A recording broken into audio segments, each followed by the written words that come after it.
Hey everyone, welcome once again, I guess, to Audio Waves, Rants and Raves with Crazy Dave. I'm your host, Dave Paris from Wallace Sound Productions. I've been really bad about not doing this regularly after I already committed that I was going to be doing this regularly. I've been, I'm only like I'm really only 4 episodes in, and already I'm getting too busy to do this regularly. Like I said before, I'm one man, people. I'm one man. But I know that I've been actually pursuing podcasting options and such, and so some of you maybe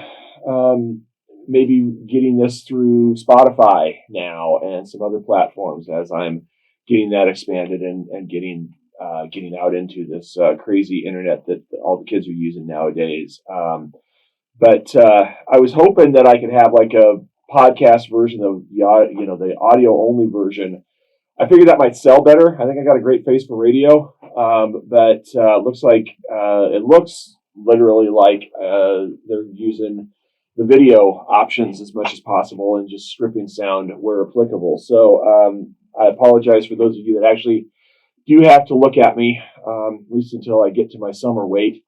But I don't know. I keep finding ways to do this. It's been videos, YouTube videos, and now Spotify and Apple and Google and that are coming in. And I don't know. I'm probably gonna have to start doing all this on my TikTok page too. Video apparently keeps more people's attention, and eventually I'm gonna have to try to condense these podcasts that are getting longer down into like TikTok videos and things. But you're going to probably start hearing commercials and things as I go corporate and try to make a little bit more scratch off of all of this. But we're all just trying to get by, people. So please don't hold that against me. Hopefully the target marketing will work for you, and you won't be forced to buy things that might be inappropriate for you that that you don't need. I don't know. But regardless, I want to get into this. Today's topic is going to be original music and original music and your cover band. Basically, adding original music. The benefits and importance of adding original music to your show. This is a topic that really means a lot to me. I put this on my blog on my website back a few years ago when I had a blog, and people said you should do a blog because it engages people. I did make it a hidden page on my website just so I could keep it on there. Now I'm doing it for the video and the podcast because I want to engage with people and keep content out there. Like I say, probably I'll have to figure out a way to do it on my TikTok at some point. But if anybody's watching my TikTok, I'm out there on TikTok. I'm mostly just grabbing videos of when the two or three radio stations play the exact same song at the exact same time. But at any rate, I want to talk about original music for your band performing live. And I don't want to ignite a big hate-filled, trolling stream of anger or whatever throughout the internet or whatever. I just want to kind of open a perspective here about the benefits of doing original music. I know that there's this turf war exists between original bands and cover bands, and cover bands say that you got to play music that people like, and that you got to play stuff that people are familiar with, and that people want to hear songs that they know and that they can sing along with and things. And then there's cover bands out there that say that it's cheap that bands perform other people's songs, and that they don't want their style determined by doing cover music and selling out and doing that, and they playing to smaller crowds just means that they're more faithful people wanting to hear original music and such. And the truth is they can both. We can live in a world where everybody's right, where both sides are right. Both sides can be right. I mean, maybe not everybody can be right, but there's truths in both things, and both things are equally valuable. And we musicians have a tendency to judge other people's art and music or talent or goals or whatever based on their own little measuring stick. I mean, people say I would never want to be in a band with like Arcade Fire because there's way too many members and everybody switching instruments is weird, and things. And yet, you know, Arcade Fire could say I never want to be in a band like Nirvana where there's only three members and only two guys sing or something like that. I mean it's but we can't pinpoint based off of other people. And this isn't really trying to get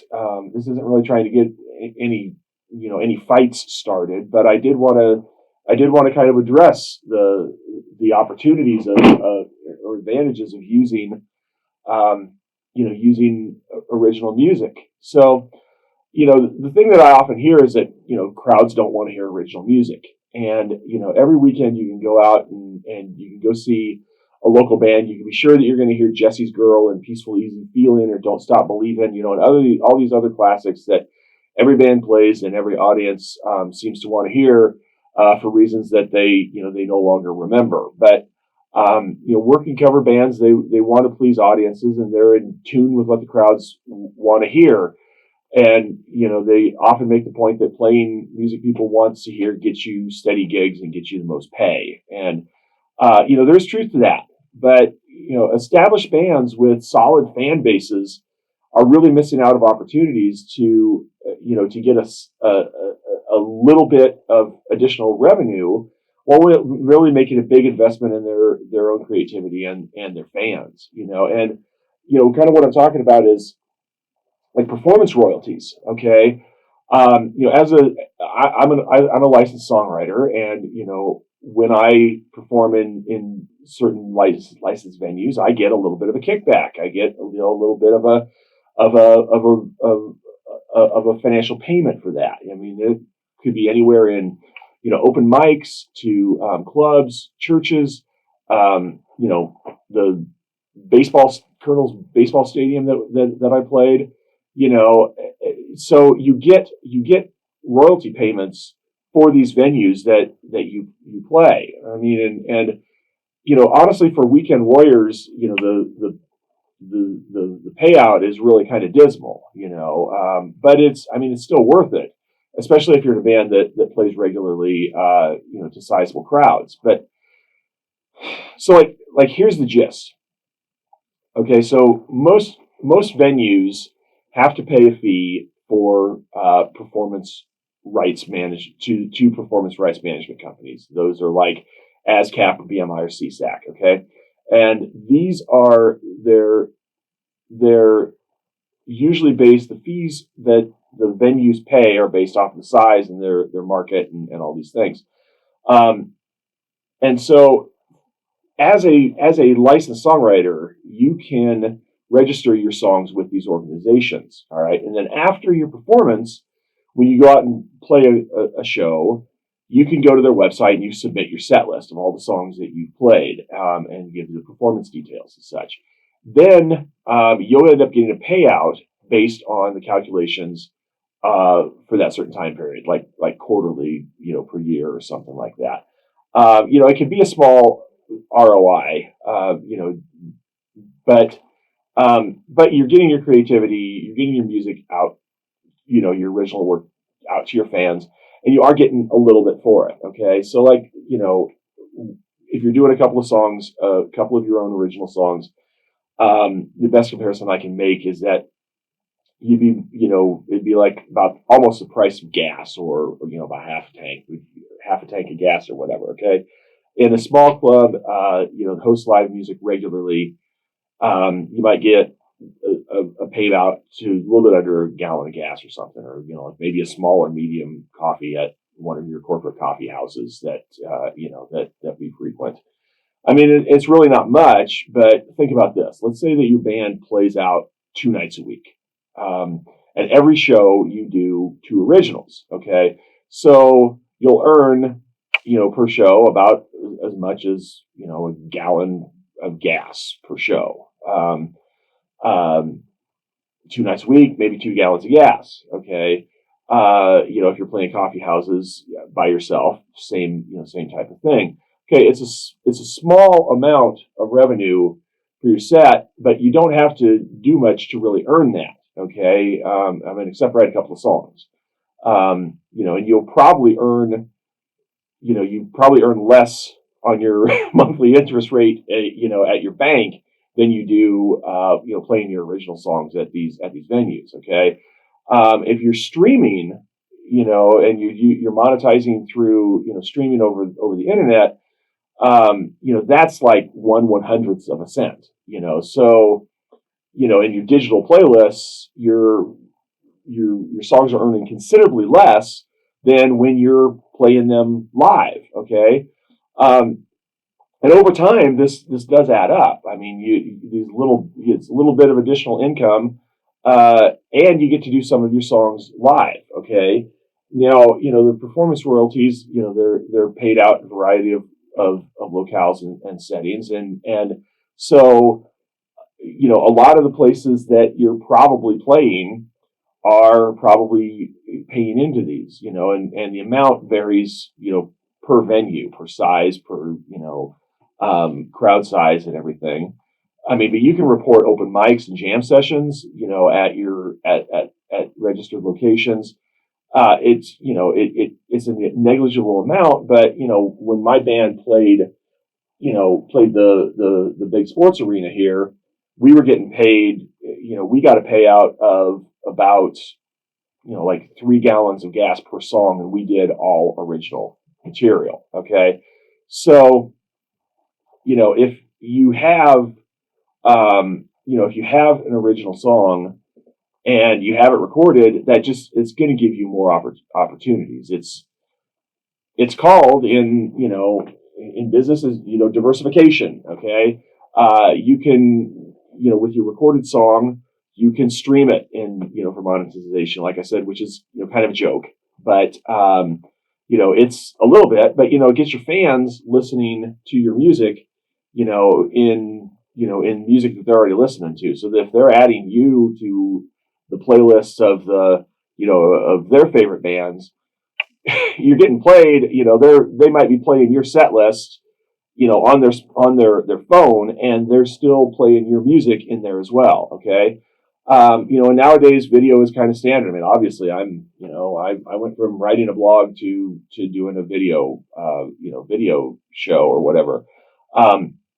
But even a cheap video, can get you some attention. I mean, and a bad one can too. You know, um, but having giving people an opportunity to watch your song, to add it to their video playlists and such, that's just another thing. It's just another place where people get to hear you. You can also do merchandise. You can make a theme with your song and, put that on your koozies and your t-shirts and such. And, I think for a while, the big trend was, if you had a, lyric in your song that had a swear word, put the lyric, with the swear word on your shirt because it'll sell more because people want to buy that kind of filth. I don't know. I mean, that's a whole other, it's a whole other thing. If you're a Christian band, obviously you're not going to want to do that. It could work against you. But, and I wouldn't want to endorse, anything that's not wholesome. But, regardless, having some type of marketing strategy behind your song just, makes it that much better. And then, then there's a question of the relevancy of physical product at this point. Can you sell a CD? Making vinyl. Maybe you want to make a little 45, and sell that at your shows, and then your fans can come up and autograph them and have something to take away that's yours. So there's plenty of opportunities. But the other thing that you got to realize is that the royalties that are being collected, they're being collected whether they go to you or not. I mean, it already exists. So, if you're doing if you're doing your set, it's mostly cover tunes, those royalties could either go to, Leonard Skinner or Adele or Journey, or they could go to you. Okay. And if you're a popular enough band that you sell out, like the local 1,700 seat arena, theater in your local town, I mean, that's paramount. The royalty fees are already added to the price of the tickets. Clubs, coffee houses, venues, and even restaurants, a lot of times are paying into these type of rights management fees. Okay. And so the payouts have to go somewhere. Okay. Like I say, they could either go to, the artists that you're covering, or you could get a little bit on that, and the pros, the performance royalty organization reps, that they often randomly appear at local venues, and they tabulate a list of songs performed at the venues, and then they report those as well. So sometimes the venues have to provide it, but generally they're these places are grabbing the lists. Okay, and you can submit them or they can be found, but it's they're getting the information from somewhere. Okay. But I hear that crowds hate original music. Really? I mean, is your fan base really that fickle that they're going to run screaming out of the venue? When you start into one of your own songs, do the 500 people that 500 likes that you have on Facebook, are they going to purposely stay home if you make a post that says, "Come to our show early and hear one of our original songs in the first set"? I mean, if you put one of your originals between "Sweet Child of Mine" and your Ed Sheeran medley, is that going to cause your fan base to leave, to go to Chipotle across the street? I mean, maybe your audience deserves more credit than that. Maybe you deserve more credit than that. Maybe you just need to learn to write better songs. Maybe you need to just figure out a way to get the audience, to get the audience behind it. Maybe market it a little bit. Maybe that's the reason that you do covers. I don't know, but I know that placement is key for original songs. You want to put your music, a lot of times early in the set when you're not doing your A-list material. That's when you want to break out your own stuff. At the end of the show, when people are already leaving, maybe throw in, one of your originals at that point. If you've got that show where it's a small crowd and people are just kind of sitting around and everybody kind of just starts talking to the band when you're doing your show, play one of the songs just for them. Try to get them talking about it, and get them, get them involved. Hey, you guys are here. How about if we just try one of our original songs on you, kind of thing. Maybe you can convince your crowd to film it, post it on their social media themselves. But what's really important is that you are providing, new music to the masses, and it happens to be your own music, and I mean, this benefits everybody. It benefits other bands and artists because you're opening up the opportunity to expose people to new music and hopefully inspire audiences and other bands to do the same thing. Okay. It benefits you because you're getting a chance to express your talents and do something that's really your own. And I say this all the time, that classic music is only classic because it started out as new music that people had an opportunity to hear for the first time. So classic rock is only classic rock, because it was new music. It's think of your music as classic rock that people are hearing for the first time. And I mean, I realize that taking the high road and playing the same songs that you've done since high school gives the people what they want. But doing something of your own allows the fans to connect with you, and be part of something that you're part of, that you're providing, and it allows you to support your creativity, and nowadays, as far as the royalty is concerned, every little bit that you earn from your music, is really worth it. Think back as to why you got into a band. Was it maybe it was your dream to play in a Van Halen tribute band? Um, maybe you just wanted to hang out with your friends and help people have a good time. Maybe you wanted to explore your creativity and share your music. I mean, all of those are valid reasons, and maybe original music isn't your thing, and maybe you don't want to do a full on original set to 15 people, or the other bands and their girlfriends, um, you know, and go that route. But, if you're an established band and you've got a crowd, it's a great opportunity to throw in, to sprinkle in a little bit, and share the information. Heck, tell my friend Nick Hippert. He's, Nick Hippert and the late great Kevin Knocker, in the Cedar Rapids, Iowa area where I'm at. They were like two of the best music supporters. Kevin was always out videoing people and sharing live videos of bands. And Nick Hippert, really supports groups and promotes shows and listens to music on Spotify and things. And he's been a great supporter of me since I came into the Cedar Rapids area. Okay. But, in summary, don't be skeptical about adding at least some original songs to your set.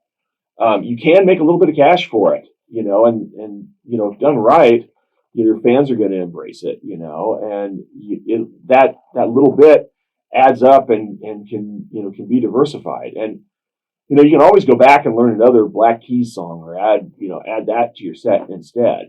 But, don't be afraid. Don't be afraid to step out, and, pull out that stuff that, maybe you never wanted to present your band because you figured that they just wanted to do what the audience wanted to hear. I don't know. But, of course, if you need to record a original song, or make a video, give Wall of Sound a call. We can help with recording. We can help you develop a marketing strategy, and we can help develop a promotional plan. But I'm going to try to keep on keeping on with this. And thank you everybody for tuning in. As always, send me ideas and feedback, and that positive feedback from here on the internet. But thank you very much, and I am going to do my best to start making this a part of my daily routine or something.